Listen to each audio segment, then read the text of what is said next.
Yo, boys and girls, what's going on? It's Tom. And it's Jamie. Welcome to the Chronicles of Podcast. The Chronicles of Bloodstock 2023. I'm James, bass player of Godeth. I'm Luke, I'm lead guitar. Nothing will survive. No way to find solace.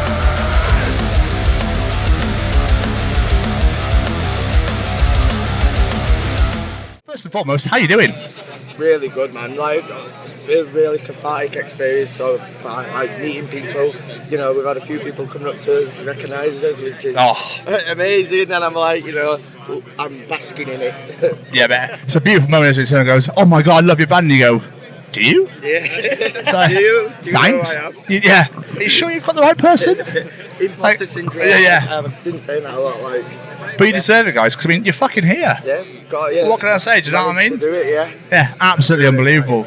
How long have you been here? When did you get here? Came on Thursday. Myself, he's only. Go on, you explain yours. Yeah, I'm only here for today. Oh, dude. Unfortunately, I have other commitments. So That's I can't fine. make it. Yeah. But yeah. He's just come, he's turning up, playing, and then doing one, which is quite rock and roll. It is, yeah. I ain't camping with these peasants. I can't fuck shit up and I need. That's me, thank you very much. I'm only here for the set. You don't need me any other time. I have prior commitments, I think you'll find. I love it. Absolutely beautiful. But that's fair enough. How's your Bloodstock been then? Yeah, really good. Just watched loads of bands. I saw Fit for an Autopsy for the first time, and like I'm absolutely blown away by them because I've never really dug deep in listening to them. And Okay. I really, really enjoyed them. And not loose. Yeah. Ah, beautiful. Absolutely beautiful. Excited for this set? Yeah. Really, really excited. I can't wait. Yeah. So many songs. Yeah. So little time. Yeah, that's it, man. Yeah. Trying to get your set list right because you want to get on, do your stuff. Yeah. Is it one of those things where obviously you go play Bloodstock and you're like, come on, is it coming? Is it here? Is it here? We're playing Bloodstock, so it's coming. 5 weeks, 4 weeks, 4 weeks, and then obviously before you know it, you're like, oh fuck, we played. Holy shit. Yeah. What do you mean it's been and gone? Has it? Yeah.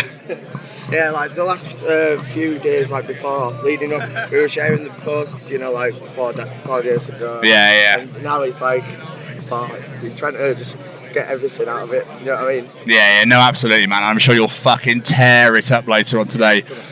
But compared to a Godeth gig, then, do you change the set list up? Obviously, because you're at a festival. Obviously, I know a few people have recognised you and stuff, but like, do you change it up because a lot of people might not have known of you? So it's like, let's play all the fucking bangers and let's bring everybody in. Yeah. So the way we did it, so we took a few songs that we played at the Metal to the Masses final, where we got a good reaction from. Yeah.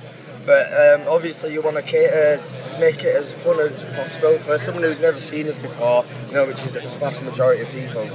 You want, we thought about how mosh bits would work, circle bits, songs that would be ideal for that. So yeah, we catered it really for the set, basically. Yeah, beautiful. Yeah. You've catered it so you can fuck shit up, basically. Exactly, By the sound of it, It's gonna be sick. Yeah, I can't wait. So, We kind of paid loose attention to the Spotify numbers as well, because to see what people are listening to of our songs. Like, I think we've got 7 or 8 songs released, so it's like, what are the top 5 that people are wanting to see? Yeah. So like, we're making sure that they're in the set to make sure that we're pleasing everybody, and then our 2 new singles that we're really proud of, and then like the songs that are coming off our new EP that we yet to release. Yeah, we're playing a few new ones that we've not. So yeah, and we're recording the EP. That'll be we're releasing a single from it in 2 months, and then that'll be out like back end of the year. So I'm really looking forward to that because it's got Miles on it as like a full EP, because he's only just joined the band. Oh, okay. Yeah. I love that you just turned up, fuck shit up, and then leaving it. again, yeah. That is great. Yeah, man. So, us as a podcast, we're ambassadors for the Sophie Lancaster Foundation.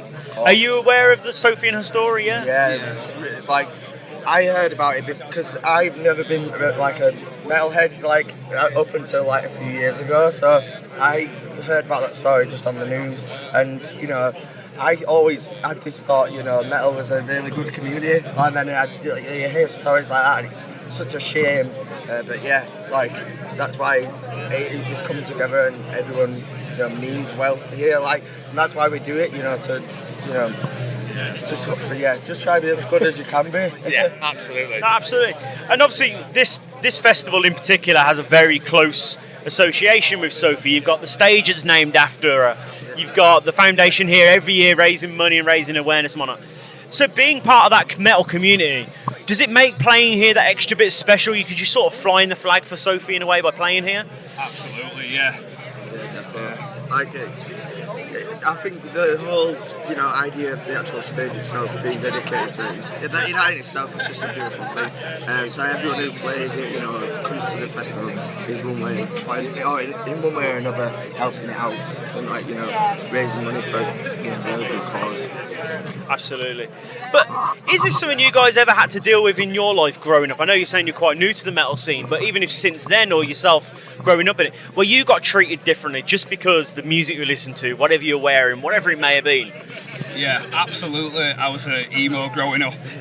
So I was in red and black, nail varnish, eyeliner, Marilyn Manson t-shirt, whatever. And obviously, there was quite a little bit of a disconnect between me and my peers, growing up. Yeah. So there was quite a lot of times where I was kind of the butt of the jokes because I was an emo. So, it's definitely something that I can relate to. But yeah, kind of, I don't know. Things have become a lot more accepted, I think, now. Yes. So, it's not so much of a emo kind of thing, or it's not like a put down thing. It's he likes metal, because you can tell someone from the clothes what sort of. Definitely. But irregardless. Yeah. Absolutely. It has got so much better. It's hard to deny that. There is still work to do. Don't get me wrong. The gentleman we were speaking to before we spoke to you guys, he's saying how his mate got punched in the face for having long hair 2 weeks ago. Wow. So that there's still work to do. But I don't know if you've noticed while we've been here, there's a lot of kids here. There's a lot of families here, and it's amazing to see. Apparently there was a 7-year-old in the New Blood stage starting a circle pit the other day. I hope to God for you guys you get something like that. It'd be amazing. But what's a piece of advice you might give to someone that is growing up now, part of this culture, who might get treated like that? And also, what sort of things do you think charities like the Foundation could do to support them? I'd say, sort of, the answer to your first question, the whole... Sorry, could you repeat? Sorry. Yeah, of course. Yeah. So I'll do it in 2 parts, might be easier. Sorry. So, what sort of advice would you give to the young generation growing up now if they were to get treated differently, just because of what they're dressed, what they're listening to, whatever it may be? Yeah, just be yourself. If you do get any backhanded comments, just take it with a pinch of salt. You are your own person at the end of the day, and no one else can tell you what to do. Absolutely.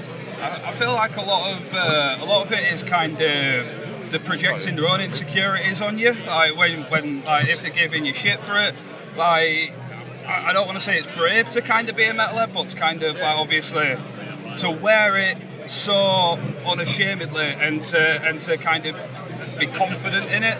So sometimes people are giving you shit, but they're jealous of the confidence that you have. Yes. And I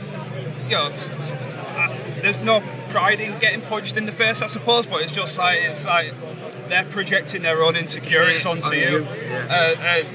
And just try and be a better person where applicable. Yeah, no, I completely agree with that. At the same time, though, what sort of things do you think the charity could do to support people who are going through that? Because I know you can say just take it on the chin, don't worry about it, but a lot of people, it's hard to do that. Yeah, so what sort of things do you think we could offer them to help? Yeah, I suppose take it on the chin's bullshit, because obviously, we're human beings, you're committed to memory and it goes round in your head like a fucking carousel. So, you're thinking about it all the fucking time. You can't say that. It's just kind of break it down, talk about what's happened to you, assess the situation and realise why it might have happened. But then kind of delve a bit deeper and realise the person on the other side of it. But I suppose there's very little times where you can kind of have conversations with the person on the other side of it, because it's kind of a fleeting interaction, isn't it? Yeah, absolutely. Yeah, So what could charities do? Like, I don't know, probably group like Andy's Man Club. That's a great thing for that in itself. But obviously, having a group of people to talk to. I don't know if the Sophie Foundation has that sort of support group or I'm just talking about it with people who have had similar experiences. Absolutely, that's something that's come up a lot. Is that case of having someone to talk to get it off your chest. Yeah. Absolutely agree. But let's bring it back to you guys. You guys are here today because you won Metals to the Masses in Leeds. What was that feeling like, having your name called out at the end of the night? Cool. Because we've worked so hard for it. I joined the band last year, and before that, Godeth has been doing it like 4 years in a row. Yeah, we've done it quite a lot. We did it 2019 when we first joined. Then we tried to enter 2020 and 2021, but obviously the world ended. When it came back together again, we did it last year in 2022, but Jimmy got ill and was in hospital and couldn't make the final. I got married and was abroad, so I three couldn't people on the last on the finals. Obviously, we didn't get through, but Simon was like, "Come back next year." But then we lost an old singer, he left the band, so we found Miles, and then he came in, his first gig was the quarter-final. Wow. Yeah, and then we played 3 gigs, semi-final, and then we got through, and he's just a testament to him, to how good he is. He's sick. I was going to say, the ego on that man right now. This is all down to me. To our level, mate. Every time he walks, it's like, Angels. Absolutely amazing. But I love the way you guys' faces just lit up. We've spoken to quite a few people that won their Metal to the Masses this weekend, and every single band was like, "Oh, it was amazing! I couldn't believe it." Yeah, man. So fun, just because it means so much. Like, everyone knows about this competition, and if you want to be in a metal band, you try use this as that stepping stone in your music career, essentially. Yeah. So man, you need to come, dedicate your time. Networking like silly, getting to know people. We're just making the most of it. It's absolutely amazing. But your last single, Solace, came out at the end of July. What's the reception been like to the single? How's it gone down? Phenomenal. We've had reviews on it saying about the vocals, the guitarist, the drumming, complimenting every layer of the song essentially, and it feels absolutely phenomenal. We've kind of sat on the song for a while, we've had it written, and now felt like the right time to release it. And now the world's heard it and people are talking to us about it, wow, that's so amazing. It's we've got more coming up for you guys. Because of the production as well, on previous work, the music production, it didn't lack, but it's just nowhere near as good as this. Yeah. We're really grateful to the Adam Gadsby, it's called, great guy. He's in a band called Veiled. They're phenomenal. Big shout out to them. Amazing. Guys, thank you so much. Go tear up that stage later today. Legend. All the best to you. Thanks for having us. Thanks for coming on. Thank you very much.